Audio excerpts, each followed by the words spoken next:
Muy buen día a todas y todos. Quiero dar la bienvenida a todos los apasionados por el color que se unen a nosotros en esta primera charla de la serie Hablemos del Color.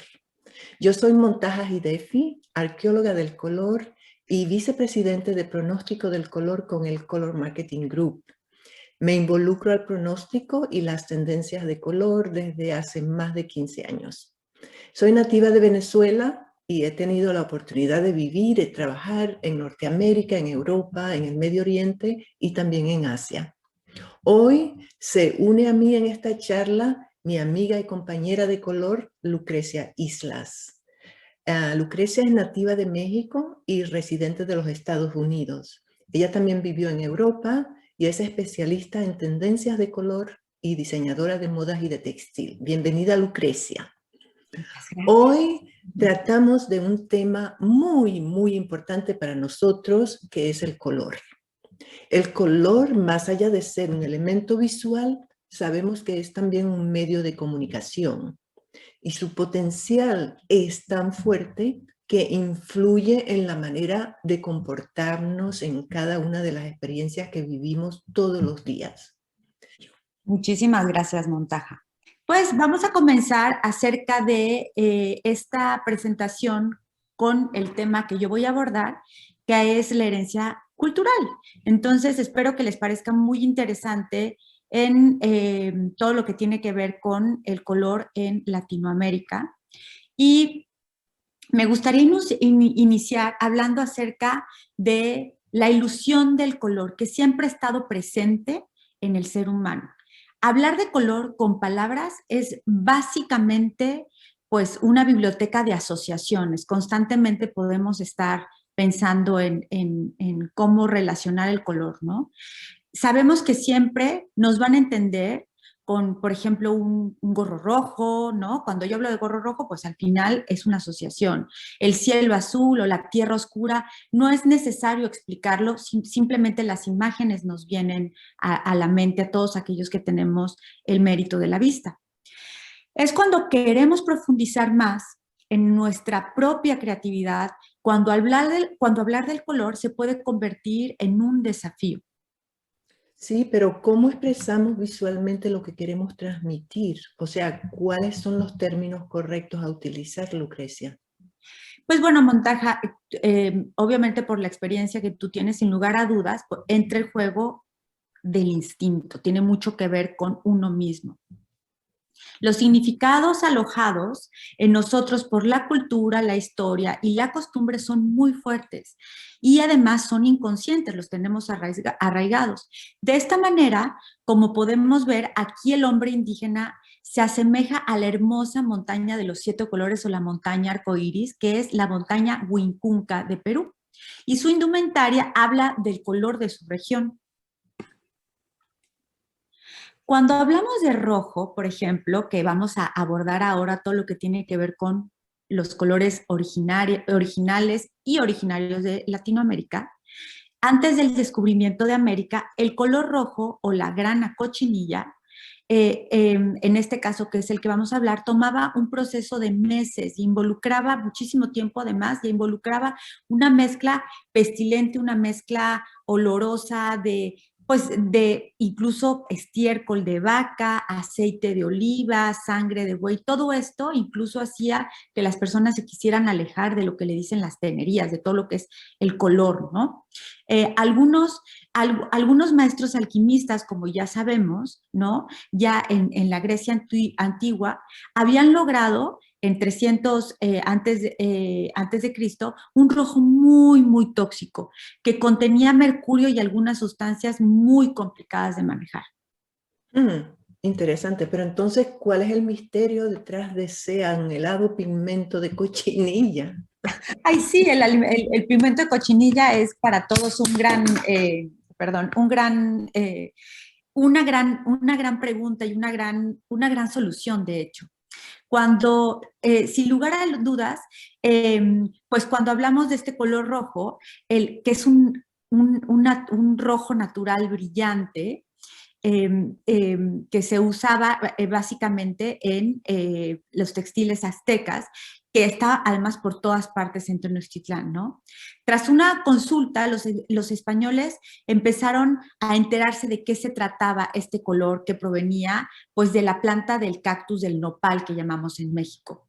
Y este se cultiva para el tinte. Sin embargo, algunas personas creían que era la planta, pero no, es un insecto que está precisamente sobre el nopal.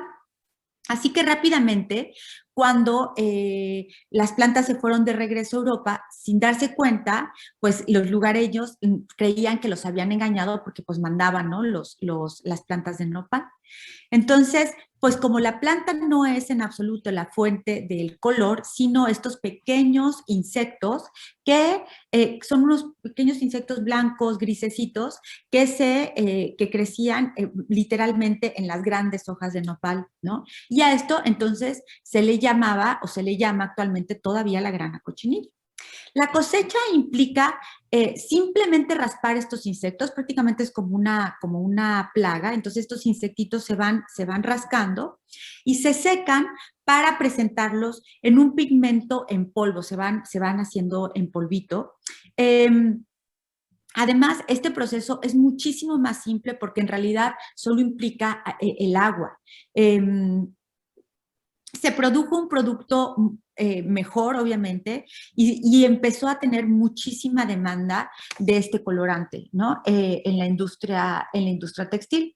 Aún actualmente, aunque ustedes no lo crean, detrás del colorante e inofensiva etiqueta E120, que a veces se puede encontrar en los alimentos, el rojo cochinilla se puede encontrar hasta en los M&M's. Oh, wow. Es algo bastante curioso. Y bueno, a mí me gustaría también hablar, hablando de estas familias de colores, hablar también del anaranjado, que es un color común a todos los latinoamericanos. Obviamente hay varias variedades. A mí me gustaría acotar nada más que de los tintes que vamos a hablar básicamente son los más populares y los que actualmente también se están usando, pero obviamente hay más variedades de colorantes y de pigmentos que se pueden utilizar. Entonces, hablábamos de que el anaranjado para todos los latinoamericanos acaba siendo un color muy familiar, o sea, es algo en lo que nosotros vivimos constantemente. El achiote, como lo que ustedes están viendo, que como pueden ver, por cada país tiene varios nombres: anato, bisha o bixa, orellana, el urucú, bija, el bijol, el rocú, el rocón o el anato o onoto, ha sido utilizado por los indios americanos, por los nativos, para hacer desde pintura corporal, en especial pues para labios, ¿no? Que es el origen, obviamente, también de que esta planta le dicen la planta del lápiz labial. Y el uso de tinta en el cabello de los hombres de Sachila, de Ecuador, es el nombre de su nombre en español, que le dicen los colorados. Yo siempre pensé que el onoto, como lo llamamos en Venezuela, se usaba nada más en la cocina, pero según lo que tú estás diciendo, también se encuentra en otros productos, no es solo un producto culinario. Así es. El achiote, anato o onoto, todos los nombres que ustedes, que les acabo de mencionar y que ustedes pueden ver en la pantalla, es tan común en nuestra cultura que casi no lo notamos. Además, es un colorante natural con muchas propiedades, incluso medicinales, y es vegano. Y por si fuera poco, les digo, es curativo. Para cerrar este comentario de este gran pigmento natural, me gustaría mencionarles, como ven en la fotografía, la ciudad de Izamal en Yucatán, y en Yucatán, México, y una de las teorías de que esté pintada con este color amarillo anaranjado pudo haber sido pintado con precisamente una mezcla de cal, obviamente algunos otros minerales y ciertamente también el achiote, anato o onoto, ya que además es repelente de los mosquitos, y como ustedes saben, en esa zona pues hay gran variedad de insectos. Sí, y a veces tú dijiste que el color naranja es muy importante en Latinoamérica porque se ve en muchos lugares, pero también vemos tonalidades de ese color naranja que van hacia el amarillo. Entonces, ¿cuál es la planta que representa esos teñidos amarillos? Pues Obviamente, como mencioné, hay muchas plantas que se usan para teñir en amarillo. De hecho, el color amarillo para muchas de los países que siguen tiñendo con pigmentos naturales, y como vemos también se ha metido en la parte industrial, eh, el color el pigmento que se relaciona mucho con el color amarillo es una planta en México que es una flor muy bonita que se llama pericón. Algo muy curioso, que voy a hacer una acotación, es que pocas plantas dan el color de sus pétalos. Y esta en especial es una flor que da el color de sus pétalos, aunque se utilice desde los tallos hasta los pétalos también. Además, es una de las favoritas por su bajo costo y es muy fácil de cultivar. Pocas flores tienen una fijación tan fuerte de su mismo color. Incluso si ustedes pueden llegar a teñir por experiencia con rosas rojas, que a veces se puede hacer, no tienen tanta fijación como esta planta, por ejemplo. Y por supuesto, combinado con otras sustancias más ácidas o más alcalinas, deriva en tonos marrones, casi grises, pueden ver verdosos, incluso el anaranjado, dependiendo si aplicamos más acidez o más alcalinidad. Eh, Además, déjenme decirles que también en la zona amazónica, vean qué bonito, esta foto se me parece espectacular de todas estas pruebas que se hicieron de una muestra. También en la zona, todo lo que es la Amazonía, que bueno, pues incluiría obviamente Perú, Bolivia, Bolivia, obviamente Brasil y todos los pequeños recovecos en los que siempre está circulando el Amazonas.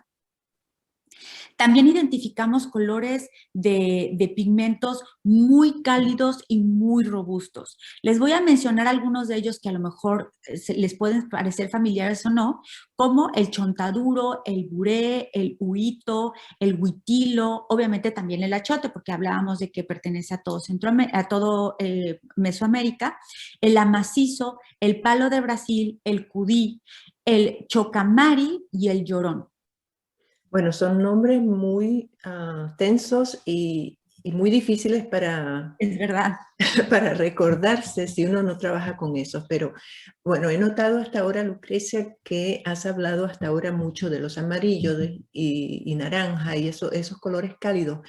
Pero hasta ahora no he visto nada sobre el color, por ejemplo, azul. Y sabemos que en Latinoamérica también se usan mucho los azules, esos azules violeta o casi morados o azules verdosos. ¿Y de dónde provienen esos colores? De cuál planta o sino de cuál cultura provienen?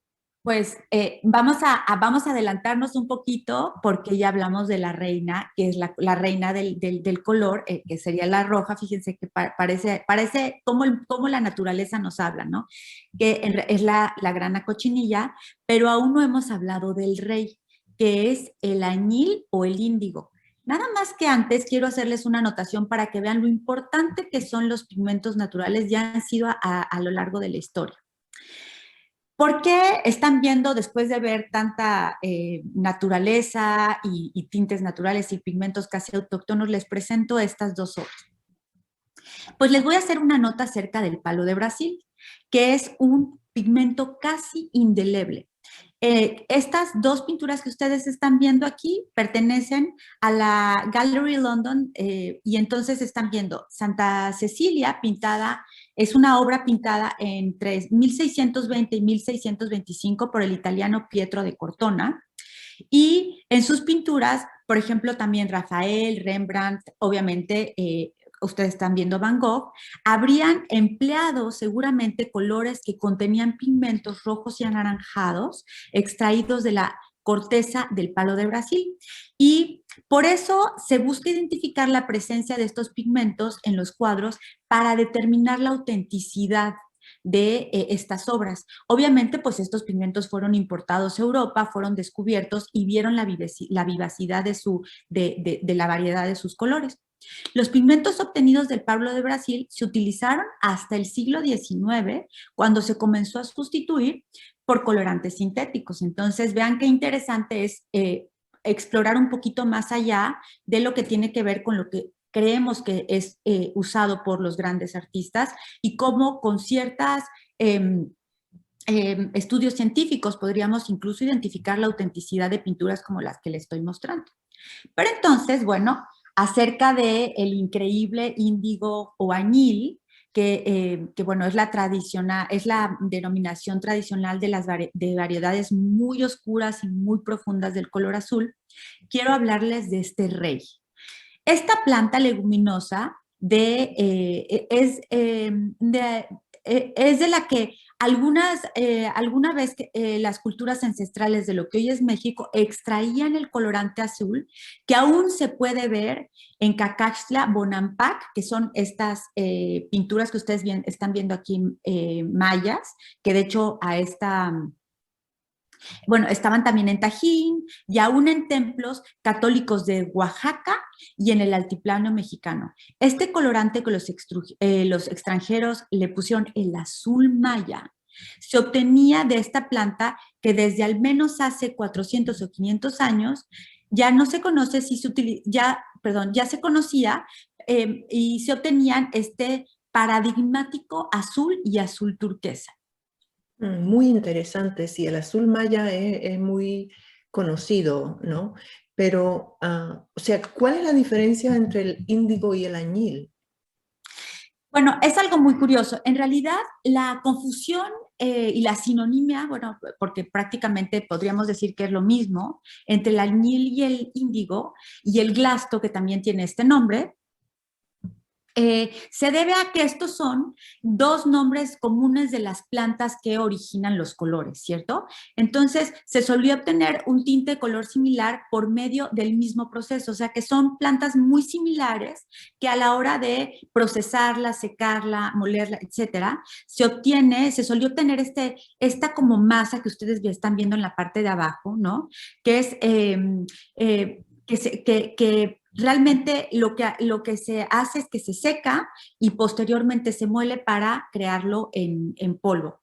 Estas tres diferentes plantas tienen, por supuesto, uso también en la antigüedad. Ustedes saben que en China, en Japón, ha sido utilizado también en antiguas civilizaciones, como Mesopotamia, en Egipto, en Grecia, en Roma, en Bretaña, en la Bretaña histórica, en África y en Mesoamérica, pues por supuesto estamos hablando de México, de Perú, Guatemala, El Salvador y las fronteras que comparten, ¿no? Entonces, al final, el índigo es una palabra muy utilizada principalmente en Norteamérica y Europa, pero para las culturas mesoamericanas, por el tipo de planta, se le llama el añil. O sea, es el mismo color. Es el mismo color de diferentes plantas y prácticamente Okay. es el mismo proceso. Una curiosidad, la verdad es que me encantaría regresarme para acá. Una curiosidad, dependiendo del proceso, si es frío o caliente, el añil o el índigo, cuando toma el tinte, puede ser, cuando el soporte toma el tinte o el pigmento, puede ser más verdoso o puede ser más oscuro. Pero pasa algo, una vez que, por ejemplo, esa madeja de lana se tiñó en verde, se saca, se oxigena y el oxígeno hace que se convierta en azul. Es algo muy interesante.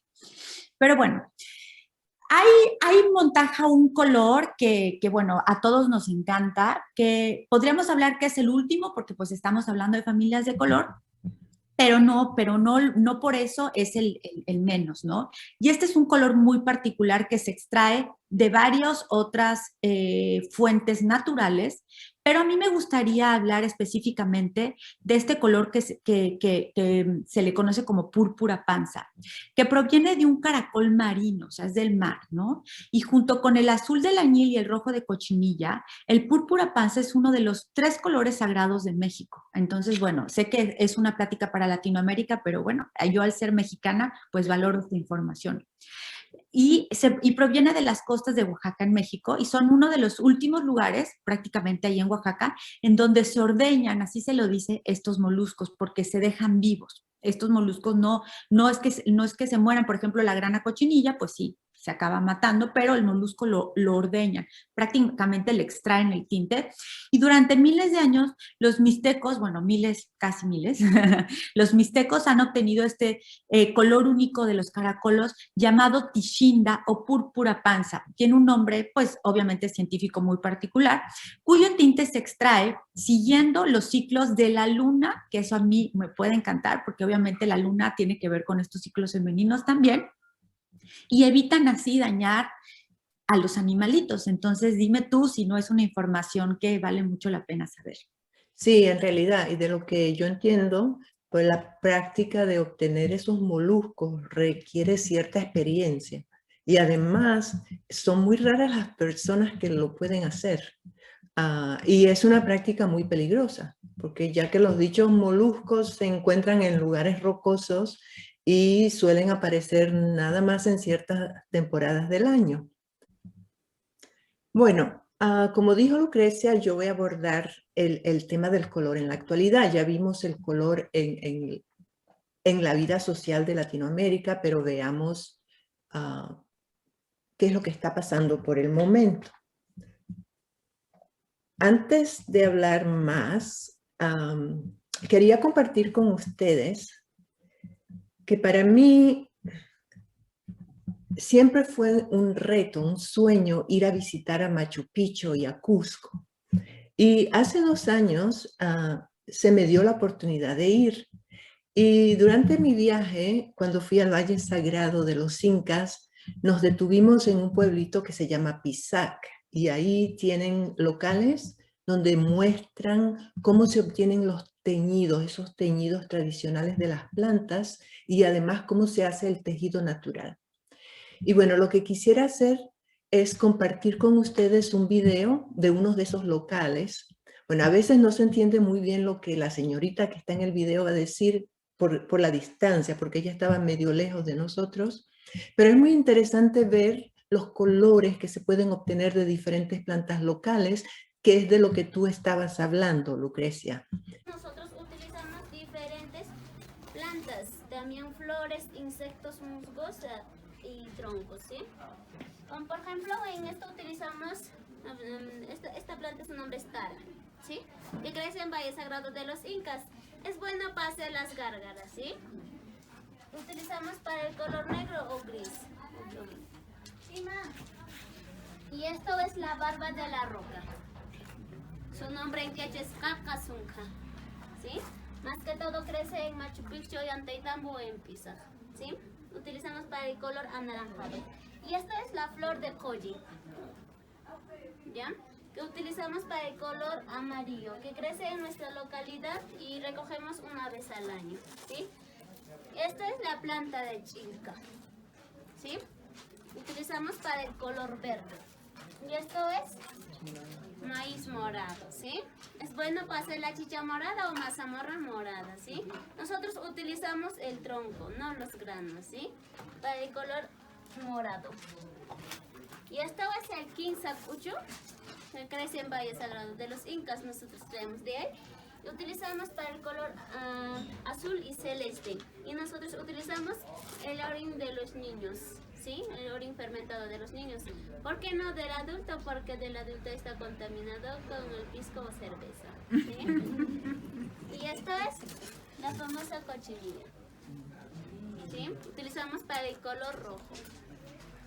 Y acá están la cochinilla que vive en la penca de la tuna, ¿sí? Nosotros recogemos con escobitas de paja en cantidad.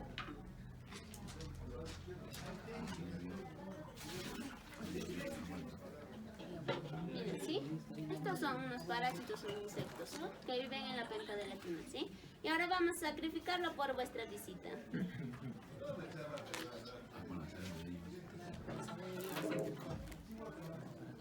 Mira, este es el color de la cochinilla. Wow. ¿Sí? Para cambiar otra tonalidad vamos a agregar unas gotas de limón, ¿sí? Amigos, ¿alguna vez probaron ceviche de pescado?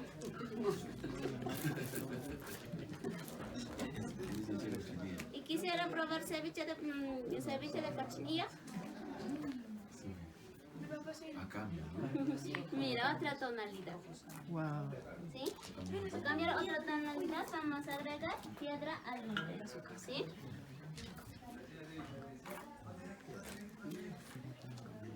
Mira, otra tonalidad que cambio con el mineral. ¿Sí? Y acá las solteras utilizamos como cosmético lápiz labial. Esta forma. ¿Sí? Dura las 24 horas a prueba de 200 pesos. No se despide. No mancha la camisa de los hombres infieles. Después de esto pasamos lo que es al tenido. ¿Sí? En el tenido ya lo hemos hecho hervir la planta de chilca. Mira, estas son hojas de la chilca. De esto, ¿sí?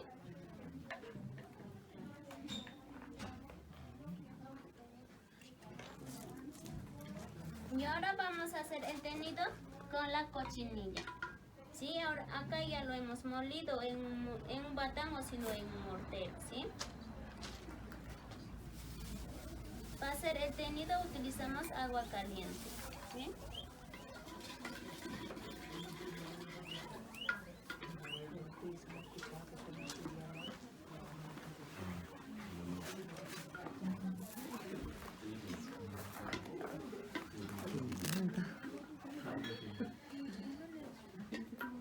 Mira, este es el color de la cochinilla y del verde, ¿sí?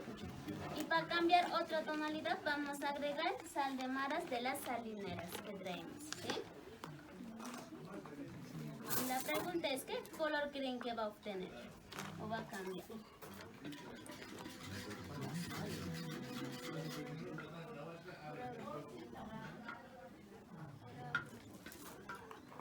Sí, es una sorpresa, ¿sí? Mira, Wow. Y para hablar del color en la actualidad y ver las semejanzas o quizás diferencias, decidí compartir con ustedes un análisis formal del pronóstico del color para Latinoamérica en los últimos 4 años, según el pronóstico del Color Marketing Group. Entonces, trataré de hablar o mostrarles los colores por familia de color. Empecemos con el amarillo.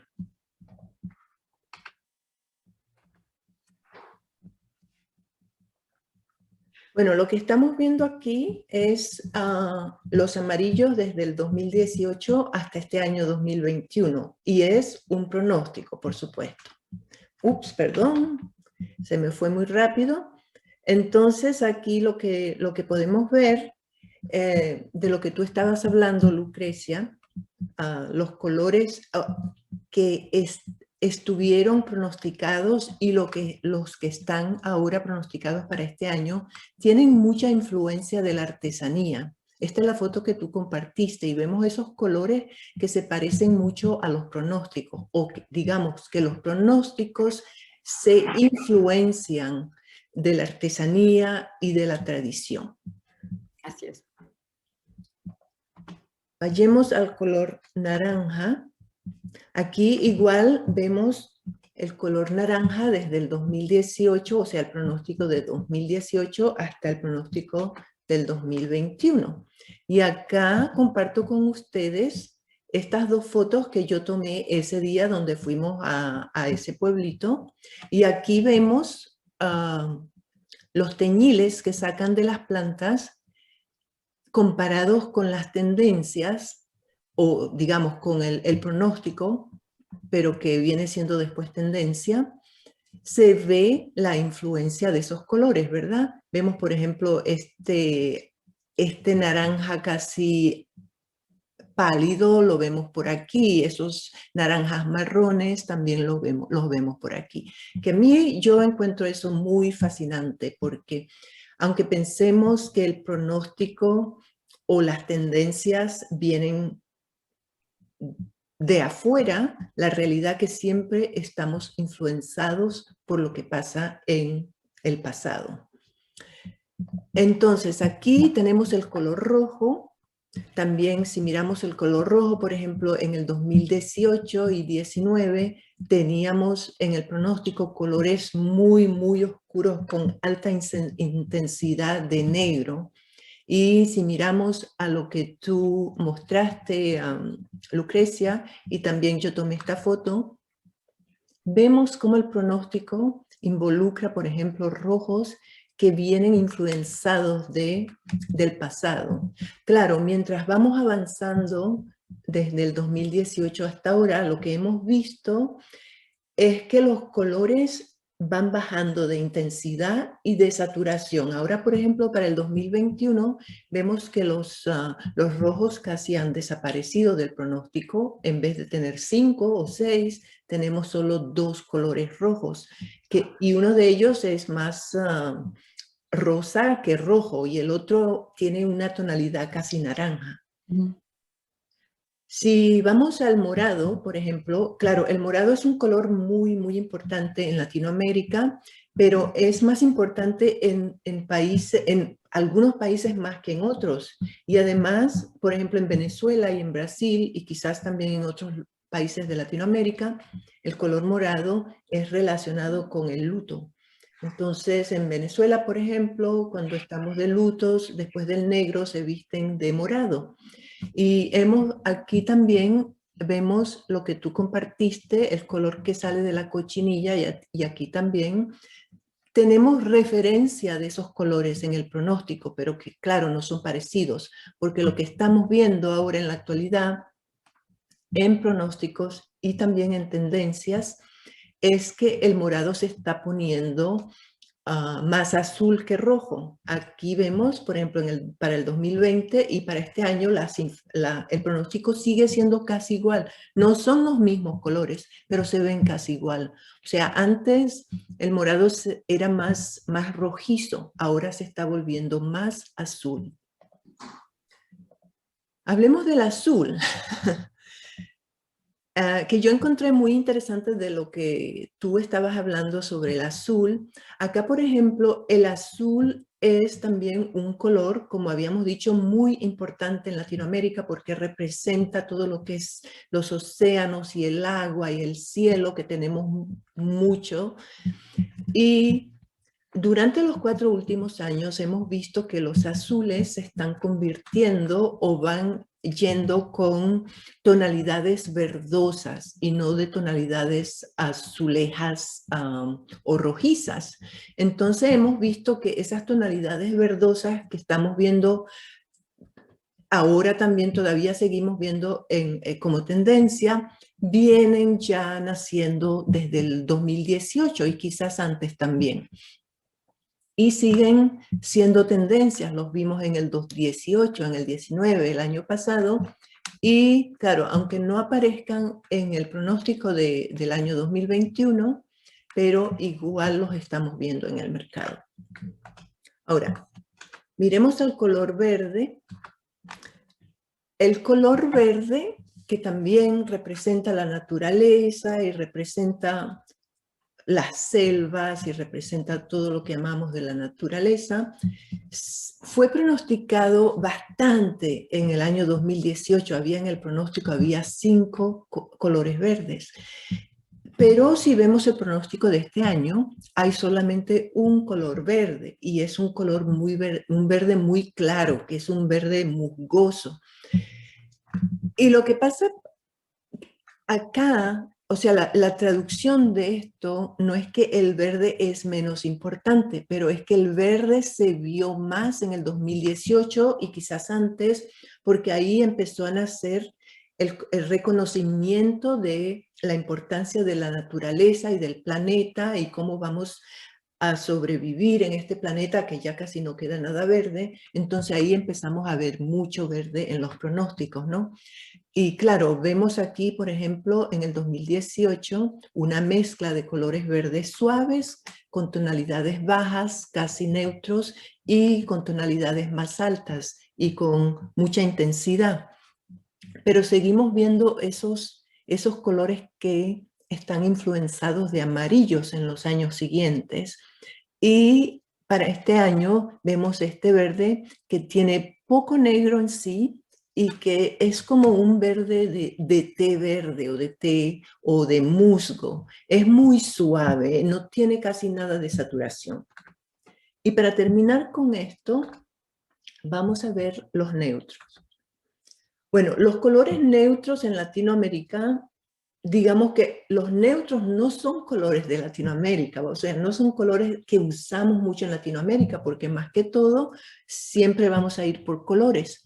Pero sí hemos visto en el pronóstico que los neutros están subiendo de valor y de uso. Y claro, hemos visto cómo se pueden manejar por medio de plantas, pero también se usan con pigmentos sintéticos. Aquí tengo un ejemplo que es muy bonito, que encapsula casi todos esos colores que tenemos acá. Lo importante también que vemos, por ejemplo, que los neutros tienen dos lados. Hay un lado que es muy claro y bajito, y hay otro lado que es muy oscuro, que son como casi negros, pero no son negros, sino son blancos, sino que son neutros coloridos, ¿verdad?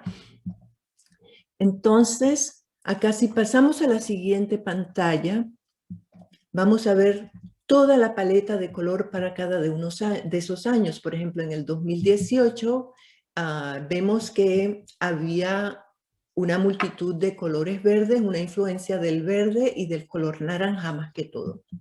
Al siguiente año, en el 2019, pasamos más a los rojos y los naranjas.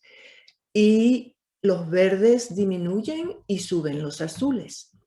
Al siguiente año, el año pasado para el 2020, era casi igual. Había colores en el pronóstico de todas las familias. Había los amarillos, los naranjas, los rojos, azules, verdes y todos. Y no había muchos neutros. El único neutro que había era un gris.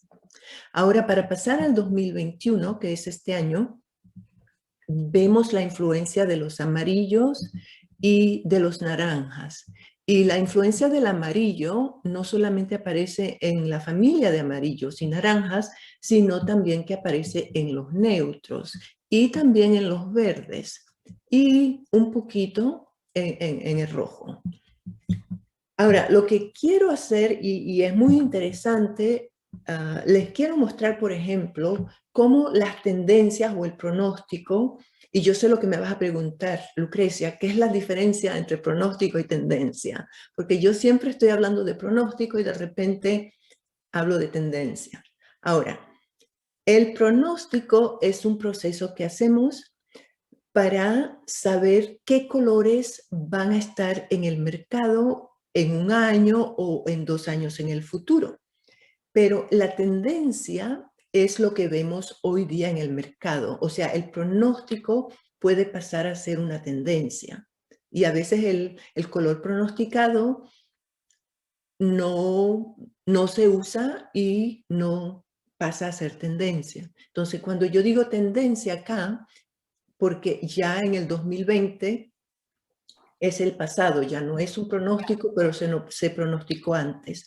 Y lo que quise hacer fue hacer una comparación con el pronóstico del 2010, o sea, para ver si había alguna diferencia entre el 2010 y el 2020.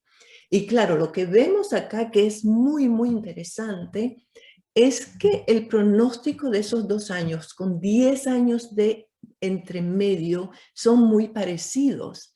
Los rojos, los naranjas, amarillos y los azules, y casi los verdes puedo decir también. ¿Y qué significaría eso? Lo que significa es que las tendencias tienen un ciclo y van y vuelven, van y vuelven. Y eso se hace no conscientemente, eso se hace inconscientemente. Claro. Porque todo lo que hacemos verdaderamente es un círculo y siempre si notamos eso en la vida real, las tendencias vuelven. Ahora pasemos al 2021, que quiero comparar con el 2011, o sea, ese es el pronóstico con 10 años de diferencia, y aquí sí vemos bastante diferencia. Vemos, por ejemplo, que en el 2011 el pronóstico estaba cargado más de neutros y de colores verdosos, pero ahora para el 2021 el pronóstico está más cargado con todo lo que es amarillento. Ya yo lo había dicho, que hay una influencia más de amarillos. Claro. Entonces, eso también nos ayuda quizás hacer una pregunta: ¿por qué los colores en 10 años pasan a ser más amarillentos? Y claro, el pronóstico del 2021 se hizo en el 2019, o sea, antes de la pandemia. Pero lo que hemos visto, por ejemplo, que verdaderamente este año los amarillos se han usado tanto y el año pasado empezaron a usarse. Y la razón es por el hecho de la pandemia, que hemos estado en casa por mucho tiempo, que hemos pasado a vivir en una bola de cristal para protegernos de la pandemia, y vivimos adentro, necesitamos de esa luz, necesitamos de la luz del sol, y la luz del sol siempre es interpretada con el color amarillo. Entonces, por eso que vemos la mayoría del pronóstico para este año está influenciada por el amarillo. Ahora, quiero compartir con ustedes algunos, esas mismas familias de colores, pero con ejemplos de la realidad. O sea, este año, estas amarillo y naranja, vemos todo lo que se está viendo en el mercado. O sea, que el pronóstico lo vemos ahora como tendencia. Claro. Y, por ejemplo, aquí con el rojo y el morado, claro que el rojo se ha visto menos este año por el hecho de que estamos viendo más amarillos, pero el morado sigue siendo, sobre todo en Latinoamérica, sigue siendo importante. Estaba leyendo el otro día que en Bolivia se está usando mucho el color morado más como lila, que es como lo llaman yaracanda, que viene del árbol yaracanda, ¿no? ¿Verdad? En México también, la jacaranda. Sí, o yaracanda o jaracanda, perdón, lo dije al revés. Y lo dije en inglés. Y bueno, se ha notado mucho eso, ¿no? Pasemos al azul. También estaba conversando ayer con varias personas del Color Marketing Group y me han dicho que el azul se ha visto mucho en varios países de Latinoamérica este año. Y claro, el azul, tenemos ese azul claro, bajito, que no tiene intensidad, baja saturación, casi no tiene negro, está empapado de blanco. Y por el otro lado vemos colores más intensos, más oscuros. Me llamó mucho la atención esta foto porque sí se está usando el color azul marino, muy oscuro, casi negro, en el interior.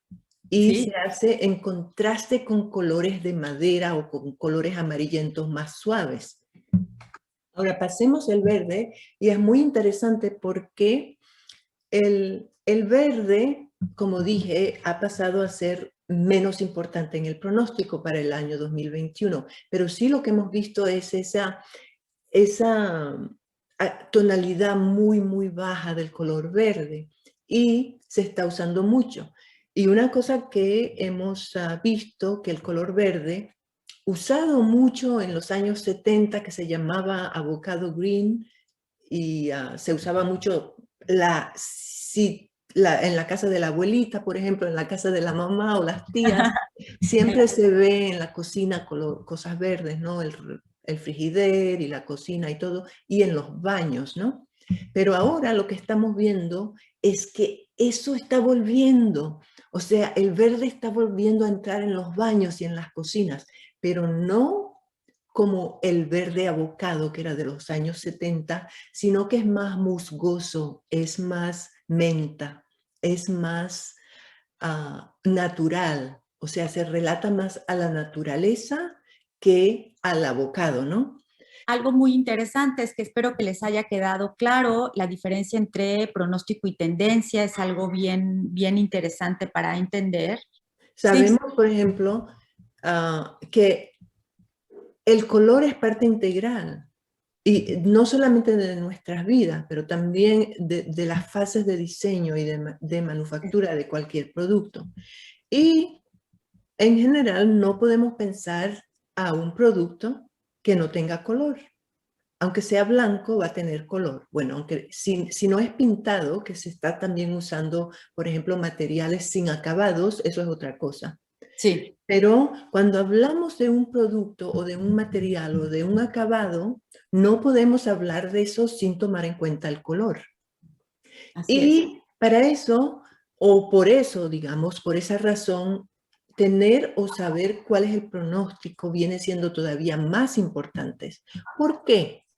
Porque supongamos que yo tenga un negocio y voy a ofrecer unos productos el año que viene y los introduzco al mercado. Si yo puedo saber hoy cuáles son los colores que mañana van a estar mañana quiero decir el año que viene, por Sí, sí, supuesto, exacto. En o el los futuro. años consecutivos, si yo puedo saber adivinar, y no es una adivinanza porque es un proceso, si yo puedo saber hoy lo que va a suceder mañana, cuáles colores van a estar presentes en el mercado y cuáles van a ser populares, quiere decir que yo tengo una herramienta que me va a ayudar con mi negocio. Ahora, si yo no sé, si yo voy a introducir cualquier color que a mí me guste y que no está en el mercado, yo te puedo decir, y tú lo sabes muy bien, Lucrecia, que eso no va a funcionar, Es un ¿verdad? gran riesgo, es Sí. totalmente meterse en un campo que pues sí quieres que sea un milagro y que creas tú que diga, ah, me gusta, ¿no? Claro. La otra cosa que yo quisiera decir antes de que nos fuéramos, Tenemos 4 preguntitas, perdón. sí, espera, antes de repasar las preguntas, lo que yo quería sacar del análisis que yo hice en comparación a todo lo que es historia del color en Latinoamérica, es que los colores del pasado están influenciando el presente y el futuro. Y no solamente eso, lo que hemos visto durante los años pasados de pronóstico es que antes se pronosticaba colores muy acentuados, colores muy intensos, colores muy oscuros, colores muy cualquier cosa que, como lo llamen en su país, ¿no? Pero ahora se están pronosticando colores menos intensos, colores más tranquilos, A mí colores me encanta más cómo lo dijiste, suaves. como que le bajaron el volumen al color. Justamente como estuvimos hablando tú y yo el otro día, que supongamos que uno está escuchando la radio y sale una canción, cualquier canción, digamos una canción clásica, música clásica, y está a alto volumen. Entonces, cuando estamos escuchando una canción a tanto alto volumen, no vamos a poder entender todas las nuances que hay, todas esas diferencias entre los Sí. diferentes instrumentos que se están jugando en esa canción. Pero si bajamos un poquito el volumen y está más bajito, ahí ya lo podemos concebir de una manera, justamente lo vamos a ver, lo vamos a escuchar mejor. Y para el color es igual. Cuando el color es muy alto, tiene un volumen muy alto, no se va a escuchar bien, pero si le bajamos el volumen un poquito, se va a escuchar más. Entonces, eso es lo que yo estoy viendo en el pronóstico de Latinoamérica, que ahora los colores tienen un volumen más bajo. Sí, ¿Sí? definitivamente sí lo estamos viendo. Es algo que estamos notando y que en el pronóstico incluso se vio. Podemos pasar, si quieren, si te parece bien, Montaja, Sí, si no sí, por tienes algún supuesto. otro comentario, que la verdad ¿verdad que estaríamos horas aquí escuchándola? La verdad es que yo sé que el tiempo de todos es valioso, pero de verdad que yo cuando escucho a Montaja, o sea, así de, ¿y qué más, Montaja? Así que bueno, tiene tanto que compartirnos, tiene tanta experiencia en el pronóstico y es algo que a mí me ha llamado muchísimo la atención de específicamente entender esas diferencias en ver el color pronosticado por todo lo que está sucediendo en el mundo y una vez que el color pronosticado sí aterriza en el mercado, entonces se crea la tendencia y hay mucha gente que lo va a usar durante muchos años y eso es lo que hemos visto cuando vemos los colores que se van desarrollando en los años. Dice Justamente. Lorena Velasco, ¿cómo podemos relacionar este color rojo y naranja con la tendencia de labiales rojos culturalmente? Pienso que es una pregunta para ti, Pues Lucrecia. fíjate que yo lo que sucede algo. En la humanidad ha pasado desde que se tiene la capacidad de lectura de mercado, resulta que los labiales, después de una crisis, ¡pum!, sube el mercado tremendamente de los labiales y de los colores muy intensos. Y resulta que al no tener la capacidad económica de las personas, o por ejemplo de las mujeres, de comprar pues ropa y diferenciarse en algo para esas temporadas, lo que hacen es maquillarse. Y entonces le llaman a esto el efecto lipstick. Y el efecto lipstick hace que si tú estás pues en un momento más tranquilo, sin crisis, en donde pues realmente la vida ha continuado, pues normalmente los colores de lipstick bajan, o sea, los colores de labial bajan a tonos más neutros, a tonos más naturales. Pero cuando hay una disrupción como la que tenemos, sube muchísimo la venta de labiales. Entonces, bueno, culturalmente hablando, pues tiene que ver prácticamente con momentos de crisis. No sé si esa era la pregunta, Lorena, y te la respondimos, creo que es algo interesante. Lorena también hizo otra pregunta que es muy interesante, sí, que esos colores más tranquilos se aplican para los espacios retail cuando puedan abrir de manera regular, por supuesto. Yo encuentro que esa es una pregunta muy interesante, porque en realidad para los retail, adentro del retail, si pensamos, por ejemplo, en las tiendas, si uno entra a una tienda, ¿cuál es el rey o quién es la reina? Son los productos. Así es. O sea, todo lo que es estantería, todo lo que es mostradores, todo lo que es paredes, tienen que ir en un color neutro, suave y bajo para que la mercancía se vea. Porque, por ejemplo, si tenemos colores oscuros detrás de la mercancía y la mercancía tiene color oscuro también o tiene tonalidades altas, entonces la persona que entra no va a poder ver eso. La persona va a ver lo que está detrás. Pero sí, por ejemplo, si es un retail que es grandísimo y que hay paredes donde no llevan mercancía, por ejemplo, en la entrada, o en un lugar donde se puede usar la ropa, o sea, el lugar de cambio para ensayar la ropa, ahí sí se pueden usar colores que van a ir en contraste con los otros colores. Claro que se tiene que hacer un estudio de qué tipo de retail es y qué es lo que queremos hacer. Por ejemplo, en retail, si es de comida, se usan colores más relacionados con la comida, como el verde, el azul, etc. Pero si es un retail de ropa o de zapatos, se usan colores diferentes. Pero también quiero, porque dije zapatos, mucho se ve en el retail, por ejemplo, en todo lo que se muestra para atraer a los clientes adentro.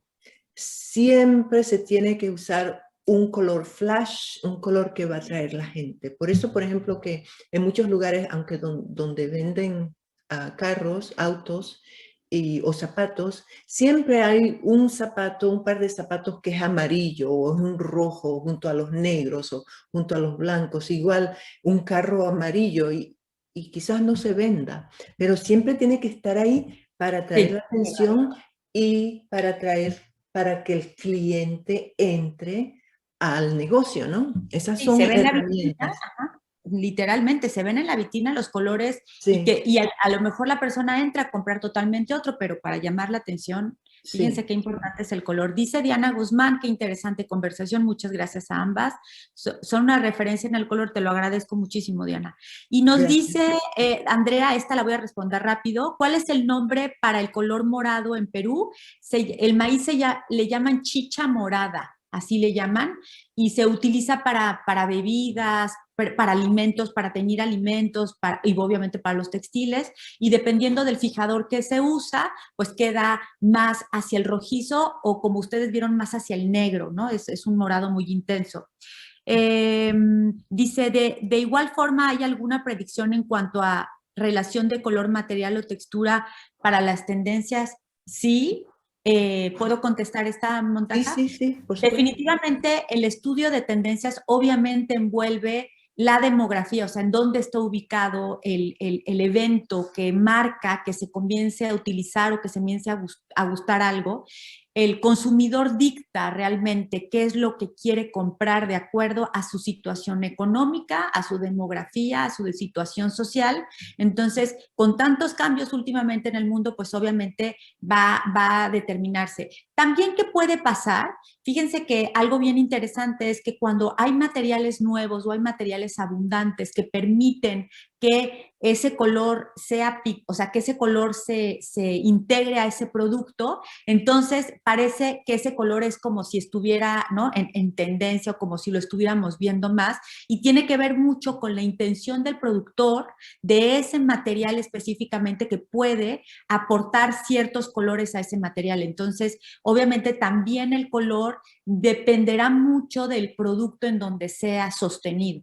Antes de terminar, antes de decir también mi mensaje final para los participantes, Lucrecia, ¿qué mensaje final tienes tú para los participantes hoy día? ¿Cuál es tu última palabra? Pues yo estoy realmente muy contenta primero de haber podido tener esta plática contigo. Yo estoy principalmente muy agradecida y te lo he expresado de varias maneras. Y en cuanto a lo que tiene que ver el color, recuerden que tiene siempre detrás una historia. El color solo no existe. El color sin un mensaje no puede decirte nada. No puedo hablar de ningún color, un azul más morado, un azul más clarito, un verde, los que sean, sin que detrás tenga un mensaje, sin que detrás ese nombre de color o esa historia de color nos cuente algo. Y eso es algo en lo que constantemente yo hago hincapié y referencia. Los colores no vienen solos, los colores vienen acompañados, pero vienen acompañados de una historia completa, de un background que los sostiene, y por eso pues el poder intrínseco del color o la magia intrínseca del color la podemos utilizar como una herramienta de creatividad, como un elemento más de diseño. Y bueno, pues yo con eso me quedaría, Montaja, porque tú tienes tu mensaje también. Muchas gracias. Muchas gracias, Lucrecia. Muy interesante tu mensaje, y en realidad el color no existe solo. El color no solamente tiene una historia, pero no hay un color que uno vea que existe solo. Siempre hay un grupo de colores que van a ir juntos. Y mi último mensaje para hoy día: primero, espero que todos les haya gustado la conversación. Y quiero quizás hacer un acento aquí. Es que para nosotros los latinos el color es todavía muchísimo más importante que para otros. Y con a excepción de, claro, los países del sur, porque hay más temporadas abajo, ¿no? Como Chile y Argentina, donde hay 4 temporadas. Los países de Mesoamérica y del norte de Sudamérica y en Centroamérica, donde tenemos mucho sol, nacimos y vivimos, para mí, yo lo considero como un océano de colores. Es un continente de colores. Y aunque uno no se da cuenta porque lo toma de dado, porque siempre estamos metidos en esa bolita de colores, no nos damos cuenta. Y es solamente cuando uno se traslada fuera del continente o fuera del país, a uno se da cuenta cuánto le hace falta los colores. Por ejemplo, yo viviendo en Canadá con 4 temporadas, hoy día es verano en otros países, pero aquí no hay sol, hay nubes. Entonces yo con días como así me doy cuenta cuánto me hace falta el color.